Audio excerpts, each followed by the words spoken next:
बिलासपुर गांव की वह शाम प्रकृति के रंगों से सजी हुई थी। पश्चिम में डूबते सूरज की लालिमा ने आकाश को गुलाबी चादर से ढक दिया था, जबकि पूरब में मौन बादलों का एक झुंड धीरे धीरे चांद को निगलने की तैयारी कर रहा था। गांव के मध्य स्थित विशाल बरगद के पेड़ की घनी छाया में 3 युवक राहुल, विजय और संजय एक पुरानी चटाई पर बैठे थे। उनके पैरों के पास मूंगफली के छिलकों का ढेर लगा था और हवा में चाय की प्यालियों से उठती भाप ने माहौल को गर्मजोशी दी थी। राहुल, जो हमेशा अपनी लाल चेक्ड शर्ट में नजर आता था, ने आकाश की ओर इशारा करते हुए कहा, देखो, काली घटाएं पहाड़ियों से लुढ़कती आ रही हैं। लगता है आज रात भर बारिश का तांडव रहेगा। विजय, जिसके हाथ में हमेशा रेडियो चिपका रहता था, ने मूंगफली को चबाते हुए जवाब दिया, और बिजली वाले भी तो मौके की ताक में हैं। शाम होते ही कट जाएगी लाइन, फिर हम यहीं मोमबत्तियों की रोशनी में भूतों की कहानियां सुनते रह जाएंगे। संजय, जो गांव का एकमात्र कॉलेज पढ़ा युवा था, ने गहरी सांस ली, मगर शैलेन चाचा के बिना यह शाम अधूरी है। कल उन्होंने जो डाकू मुन्ना सिंह वाली कहानी शुरू की थी, उसका अंत तो सुना ही नहीं। थोड़ी दूर पर गांव की औरतें चूल्हे पर रोटियां सेंक रही थीं। उनकी हंसी और बच्चों के शोर के बीच एक कुत्ता अचानक जोर से भौंक उठा। राहुल ने चौंक कर पूछा, अरे ये किसका कुत्ता इतना शोर मचा रहा है? विजय ने मजाक उड़ाया, शायद उसे भी शैलेन चाचा की कहानी का इंतजार है। तभी दूर से टॉर्च की एक लकीर क्षितिज पर दिखी। धीरे धीरे वह रोशनी बड़ी होती गई और उसके साथ जूट के थैले की खड़खड़ाहट की आवाज सुनाई दी। तीनों युवक एकदम चुप हो गए। बरगद की जटाओं से टकराती हवा ने एक सिसकती हुई आवाज पैदा की, मानो प्रकृति स्वयं उन्हें चेतावनी दे रही हो। बरगद के पेड़ की जटाओं से टकराती हवा ने एक अजीब सी सरसराहट पैदा की। राहुल ने अपनी चाय की प्याली को होठों से लगाया ही था कि अचानक दूर से मिट्टी के बर्तनों की खनखनाहट सुनाई दी। विजय ने कान खड़े करते हुए कहा, सुनो, लगता है कोई पुराने सिक्कों का हार घसीट रहा है। संजय ने मजाकिया अंदाज में जवाब दिया, नहीं यार, वो तो शैलेन चाचा की चप्पलों की आवाज है। उनके जूते हमेशा ऐसे ही चर्र चर्र करते हैं, जैसे भूतों से लड़ रहे हों। तभी अंधेरे में एक लंबी परछाई ने आकार लिया। टॉर्च की रोशनी ने पेड़ की जड़ों पर नाचते हुए उस व्यक्ति के हाथ में लटकते जूट के थैले को उजागर किया, जिसमें से गरम मसालों की खुशबू आ रही थी। शैलेन चाचा की चौड़ी पगड़ी पर बारिश की बूंदें मोतियों की तरह चमक रही थीं। उनके कंधे पर लटकी हुई लकड़ी की छड़ी, जिसके सिरे पर लोहे का गोल खोल लगा था, हर कदम के साथ ठक ठक की आवाज कर रही थी। ओए युवाओं, उनकी गुंजती हुई आवाज ने पूरे मैदान को गूंजा दिया। आज तो तुम लोगों ने मुझे भूखा मारने की साजिश रच दी।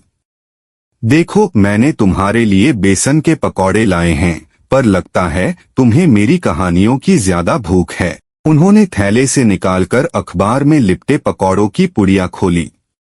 तीखी हरी मिर्च और धनिये की चटनी की सुगंध ने तीनों युवकों के नथुनों को फड़कना शुरू कर दिया।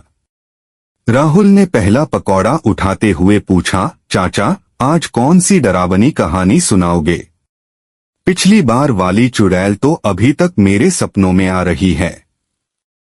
शैलेन चाचा ने अपनी लंबी मूंछों को सहलाते हुए गंभीर स्वर में कहा, आज की कहानी डर से नहीं, विश्वास से जुड़ी है। वो विश्वास जो इंसान को मौत के मुंह से वापस खींच लाता है। तभी एक तेज हवा का झोंका आया। टॉर्च की रोशनी लड़खड़ाई और पेड़ की सबसे निचली शाखा से एक उल्लू ने डरावनी आवाज निकाली। विजय का पकौड़ा हाथ से छूटकर चटाई पर गिरा। अरे, ये क्या शुरू हो गया? कहानी शुरू होने से पहले ही इफेक्ट्स। शैलेन चाचा ने अपनी छड़ी से जमीन पर एक रहस्यमय आकृति बनाते हुए कहा, सुनो बच्चों, यह कोई मनगढ़ंत किस्सा नहीं। यह वह घटना है जिसे मैंने अपनी आंखों से देखा था जब मैं तुम्हारी उम्र का था। उस रात भी ऐसा ही टूटता हुआ चाँद था और हवा में ऐसी ही सिसकियां थीं। शैलेन चाचा ने अपनी धोती के कोने से चश्मे के लेंस को पोंछते हुए शुरुआत की। उस वक्त मैं नौजवान था। बिलासपुर के उस छोटे से क्लिनिक में मेरा पहला दिन। वहां की हवा में दवाओं की गंध के साथ गोबर के उपले जलने की सौंधी महक मिल जाती थी। क्लिनिक की दीवार पर लगा पुराना कैलेंडर, जिसका एक कोना मोर के चित्र से फट गया था, हवा से लड़खड़ाता रहता। उनकी आवाज में एक कंपन था। एक दोपहर गांव के मुखिया और उनके भाई ने मुझे चेतावनी दी थी, डॉक्टर साहब, शाम ढलते ही जंगल वाले रास्ते पर निकलना मौत को दावत देना है। वहां कुछ ऐसा है जो इंसानों से नहीं, बस उनकी सांसों की गर्मी से खेलता है। पर भाग्य को तो कुछ और ही मंजूर था। फ्लैशबैक शुरू होता है। कैमरा एक जर्जर कमरे में घूमता है, जहां युवा शैलेन केरोसिन लैंप की रोशनी में मेडिकल जर्नल पढ़ रहा है। खिड़की से टपकती बारिश की बूंदें उसकी किताब पर धब्बे बना रही हैं। वह रात किसी अभिशाप की तरह थी। आसमान में बादलों का एक विशालकाय शववाहिका तैर रहा था।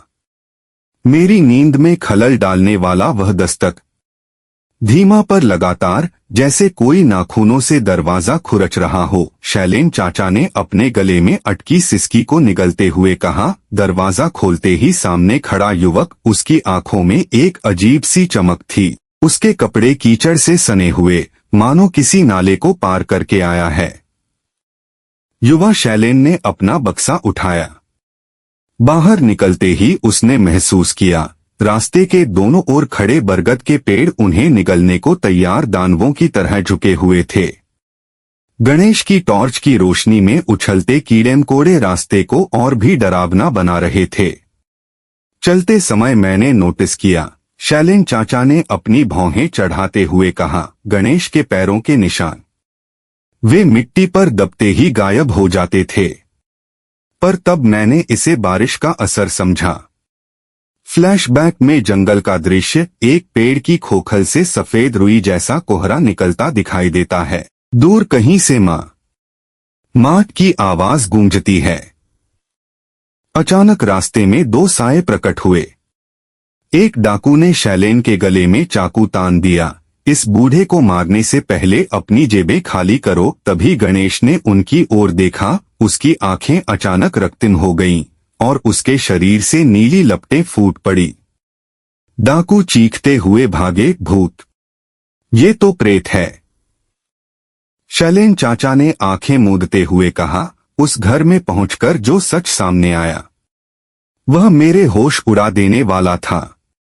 गणेश की मां ने जब उसकी तस्वीर दिखाई तो मेरे रोंगटे खड़े हो गए। वही चेहरा, वही मुस्कान, पर फोटो फटी हुई थी, किनारे पर काले फ्रेम में लिपटी। जंगल का रास्ता ऐसा लग रहा था मानो किसी विशालकाय जीव के आहार नाल में चले गए हों। हर कदम पर बेलें उनके टखनों को जकड़ने को आतुर थीं और सड़ी हुई पत्तियों की गंध नाक में चुभती जा रही थी। युवा शैलेन ने अपने बक्से को कसकर पकड़ा, जिसके अंदर स्टेथोस्कोप का डायल हर झटके के साथ टन-टन कर रहा था। गणेश की टॉर्च की रोशनी में उड़ते हुए कीड़े रास्ते को जीवित होते दिखाई दे रहे थे। डॉक्टर साहब, यहाँ पैर जमा कर चलना, गणेश ने अचानक रुककर चेतावनी दी। उसके सामने एक गहरा कीचड़ भरा गड्ढा था, जिसके किनारे पर किसी जानवर के पंजों के निशान उभरे हुए थे। कल ही यहाँ एक बैल फंसकर मर गया था। उसकी आत्मा, अब उसकी आवाज अधूरी रह गई, जैसे कोई अदृश्य हाथ उसका गला दबा रहा हो। युवा शैलेन ने उसकी ओर देखा। गणेश के माथे पर पसीने की बूंदें चमक रही थीं, पर उसके कपड़े बिल्कुल सूखे थे, जैसे बारिश की बूंदें उससे दूर भाग रही हों। तुम्हारी माँ को कब से तकलीफ है? शैलेन ने जानबूझकर सवाल किया, ताकि डर को दबा सके।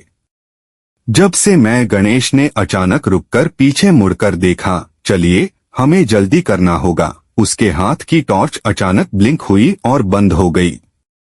अंधेरे में शैलेन ने महसूस किया, गणेश के शरीर से कोई ठंडी रोशनी निकल रही थी, जैसे चमकती हुई कुहासा। फ्लैशबैक में दृश्य एक पेड़ की खोखल से सफेद धुएं जैसी आकृति निकलती है जो धीरे धीरे मानवीय रूप लेती है। दूर से घुटनों के बल चलती हुई एक विकृत छाया दिखाई देती है। अचानक जंगल में चीख की आवाज गूंजी। शैलेन ने पीछे मुड़कर देखा, एक उल्लू ने टूटी डाल से गिरकर अपने पंख फड़फड़ाए। बस यही है, गणेश ने अचानक रुकते हुए कहा। सामने एक टूटी फूटी झोपड़ी थी जिसकी छत पर बांस की पत्तियां हवा में सरसरा रही थीं। दरवाजे के सामने लटका हुआ नीम का पेड़ का पत्ता, जिसे स्थानीय लोग बुरी आत्माओं से बचाव के लिए लटकाते थे, अजीब तरह से कांप रहा था। झोपड़ी के अंदर जाते ही युवा शैलेन ने महसूस किया, हवा का तापमान अचानक 10 डिग्री गिर गया। एक बूढ़ी औरत चारपाई पर लेटी थी जिसके चेहरे पर मौत की सफेदी चढ़ी हुई थी।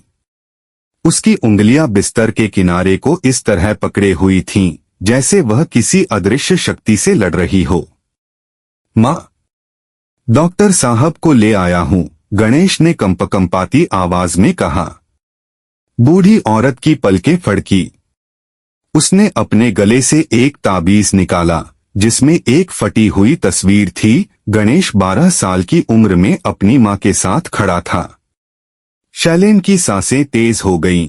तस्वीर में गणेश के गले में वही लॉकेट लटक रहा था जो आज उसके पास था। जंगल की हवा अचानक स्तब्ध हो गई। डाकुओं के चाकू की नोक युवा शैलेन के गले पर कांप रही थी, जबकि गणेश की आंखें अंधेरे में चमकती हुई अंगारों की तरह लाल हो गईं। अपना सब कुछ निकालो वरना, डाकू के गुर्राने की आवाज के साथ ही गणेश के शरीर से नीली चिंगारियां फूट पड़ी। उसकी उंगलियों के नाखून लंबे होकर किसी जंगली जानवर के पंजों में बदल गए। ये क्या? डाकू का स्वर भय से भर गया। उसका साथी पीछे हटते हुए चिल्लाया, भागो, ये कोई इंसान नहीं है। पर तब तक देर हो चुकी थी। गणेश के मुंह से निकला एक अलौकिक गर्जन जिससे आसपास के पेड़ों की पत्तियां झड़कर गिरने लगीं। डाकुओं के हाथों से चाकू हवा में उछले और उनके कपड़ों में आग लग गई। माफ करो, हमसे भूल हो गई, चीखते हुए वे अंधेरे में विलीन हो गए। युवा शैलेन ने देखा, गणेश का शरीर अब पारदर्शी हो रहा था। उसकी नसों में नीले प्रकाश की धाराएं दौड़ रही थीं और जमीन पर उसके पैरों के निशान नहीं बन रहे थे। तुम हो कौन? शैलेन ने कांपते हुए पूछा। गणेश ने अपनी आंखों की लालिमा धीमी करते हुए कहा, डॉक्टर साहब, मैं वह हूँ जिसे मौत भी माँ के प्यार से नहीं छीन सकती। उसने अपनी शर्ट का बटन खोला। उसके सीने पर एक बड़ा घाव था जिसमें से रेत की तरह चमकता हुआ पदार्थ टपक रहा था। उस दुर्घटना में मैं मर तो गया, पर माँ की चिंता ने मुझे इस लोक में बांध रखा है। तभी झोपड़ी से एक कमजोर आवाज आई, गणेश, मेरा बेटा। बूढ़ी माँ ने अपने बिस्तर से हाथ बढ़ाया। गणेश का रूप अचानक सामान्य हो गया। वह घुटनों के बल बैठकर माँ के हाथ को चूमने लगा। माँ, ये डॉक्टर साहब आपको ठीक कर देंगे। झोपड़ी की हवा में जमी खामोशी को बूढ़ी माँ के सिसकने ने तोड़ा। उसकी झुर्रियों भरी हथेली ने ताबीज को इस तरह थामा जैसे वह उसकी आखिरी सांसों का सहारा हो। मेरा गणेश। उसकी आवाज टूटी हुई शीशे की तरह कांप रही थी। उस दिन शहर से लौटते वक्त ट्रक उसके शरीर को डोट वह आगे नहीं बोल पाई। उसकी आंखों से गिरे आंसू ने ताबीज पर जमी धूल को धो दिया। युवा शैलेन ने पलंग के किनारे पड़ी पुरानी झाड़ू को देखा जिस पर गणेश का नाम उकेरा हुआ था। उसकी नजरें फिर उस लॉकेट पर गईं जो तस्वीर और वास्तविकता के बीच की कड़ी था। पर वह तो अभी उसके गले से शब्द नहीं निकल रहे थे। बूढ़े पिता ने दीवार पर टंगे कैलेंडर की ओर इशारा किया जिसकी तारीख 1 साल पीछे थी।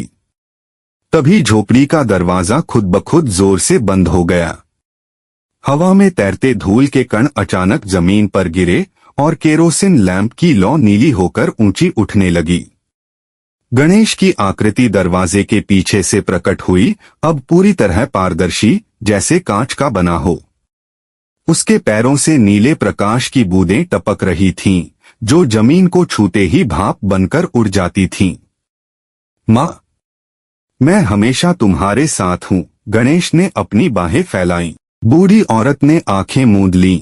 हर रात जब बुखार मेरे शरीर को जलाता है, तू मेरे माथे पर हाथ रखता है न? वो तू ही तो होता है। युवा शैलेन ने अपने स्टेथोस्कोप को कसकर पकड़ा। उसका वैज्ञानिक मन इस घटना को नकारने को बेताब था, पर दिल जानता था, उसने जिसके साथ जंगल पार किया था, वह कोई साधारण इंसान नहीं था। गणेश की छवि धुंधलाने लगी। डॉक्टर साहब, अब मेरा समय पूरा हुआ। माँ को बचा लिया आपने। एक चमकती हुई रोशनी ने पूरी झोपड़ी को निगल लिया। जब शैलेन ने आंखें खोलीं, तो दरवाजे पर सिर्फ नीम का पत्ता हिल रहा था। बूढ़ी माँ की गोद में वह ताबीज पड़ा था, जिसमें अब दोनों की तस्वीर थी, गणेश और उसकी माँ, एक साथ मुस्कुराते हुए। शैलेन चाचा की आवाज में एक गहरी थकान थी, पर उनकी आंखें चमक रही थीं, जैसे कोई पुराना दीपक जिसने अंतिम बार तेल पाकर प्रकाश फैलाया हो। बरगद के पेड़ की जड़ों से टपकती ओस की बूंदें चटाई पर गिर रही थीं, मानो प्रकृति भी इस कहानी को सुनकर रो पड़ी हो। तीनों युवकों के चेहरे उस रहस्यमय रात के प्रभाव से सफेद पड़ चुके थे। उसके बाद मैंने न जाने कितनी रातें उस झोपड़ी के बाहर बिताईं। शैलेन चाचा ने अपनी छड़ी से जमीन पर एक अर्धचंद्र बनाते हुए कहा। हर बारिश की रात को जब बादल गरजते, मैं उस रास्ते पर टॉर्च की रोशनी देखता। गणेश अपनी माँ के लिए दवा ले जाते हुए। उन्होंने आकाश की ओर देखा, जहां बिखरे तारे मानो गणेश के पदचिह्नों को चिह्नित कर रहे थे। राहुल ने कांपते हाथों से चाय की प्याली उठाई। पर चाचा, क्या आपने कभी उन्हें वापस देखने की कोशिश की? क्यों देखता बेटा, शैलेन चाचा ने मुस्कुराते हुए पूछा। जब मैं जान गया था कि वह हर उस बेटे में है जो अपनी माँ के दर्द को अपना दर्द समझता है। वह हर उस हाथ में है जो बूढ़े माता पिता का सहारा बनता है। तभी दूर जंगल से एक चीत्कार सुनाई दी। विजय ने डरते हुए पूछा, क्या वह गणेश है? नहीं, शैलेन चाचा ने आंखें बंद कर ली। वह तो एक माँ है जो अपने बिछड़े बेटे को पुकार रही है। यह जंगल ऐसी हजारों आवाजों से भरा है, बस सुनने वाले कम हैं।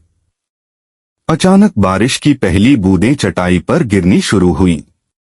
शैलेन चाचा ने अपनी पुरानी धोती से बक्सा साफ किया, जिसमें से एक फटा हुआ नोटबुक निकली। उस पर गणेश की माँ का हस्ताक्षर था। उन्होंने मरने से पहले यह दिया था। उन्होंने नोटबुक को सहलाया। इसमें गणेश के बचपन की हर बात लिखी है, जैसे वह अभी भी जीवित हो। संजय ने उत्सुकता से पूछा, और आपको अब भी डर नहीं लगता? डर? शैलेन चाचा हंसे। मैंने तो उस रात सीख लिया, जो प्रेम की रक्षा करते हैं, मृत्यु भी उन्हें छू नहीं सकती। गणेश ने साबित किया कि माँ का आशीर्वाद इंसान को भी और उससे परे भी अमर बना देता है। पेड़ की शाखाओं से टपकती बारिश की बूंदों ने चाय की प्यालियों में संगीत रच दिया। दूर किसी घर से एक माँ की आवाज आई, बेटा अंदर आजा, बारिश हो रही है। तीनों युवकों ने एक दूसरे की ओर देखा। उनकी आंखों में अब डर नहीं, एक गहरी समझदारी थी।